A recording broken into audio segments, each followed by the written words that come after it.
একজন মুসলমানের জীবনে সমস্ত আমলের জন্য যে যে বিষয়ের উপরে, যে স্তম্ভের উপরে তার আমলগুলো দাঁড়ায় থাকবে মজবুত ভাবে, সেটা হলো ইখলাস, সেটা হলো সহিহ নিয়ত।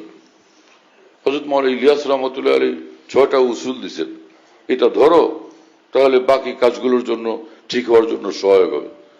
এখন সবাই মিলে এটারে ধরছি এরকম যে ভাই সবাইরে খালি ঠিক করো, সবারে খালি ঠিক করো, সবাইকে খালি ঠিক করো।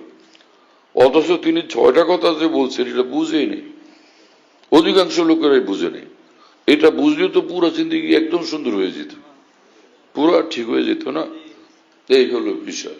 মনে করছে মাওলানা সাহেব, মাওলানা ইলিয়াস সাহেব কি আল্লাহ আল্লাহ জানে, হয়তো দিনই বুঝেন নাই নাকি যে এত এত বিষয় থেকে মাত্র 6টা কথা বললেন।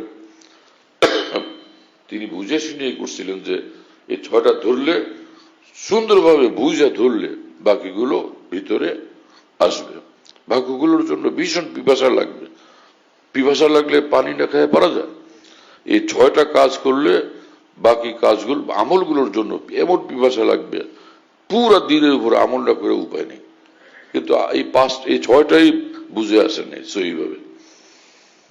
হ্যাঁ, যদি বুঝাও থাকে তো ওইরকম নিজের খেয়াল মতো বুঝছে, আসল যা বুঝা দরকার সেই বুঝটুকু আসে নাই, সেটা হলে তো কাজ হয়ে যেত। রব্বুল আলামিন আমাদেরকে মাফ করেন, সকল মুসলমানকে মাফ করেন, আমাদেরকে সত্যিকার অর্থে দিনদার, ইমানদার, দিনদার আল্লাহওয়ালা বানায় দেন। 2রা জানুয়ারি 2026 জুমার পূর্বে বাইতুল হক জামে মসজিদ, ঢালকানগর, ঢাকা।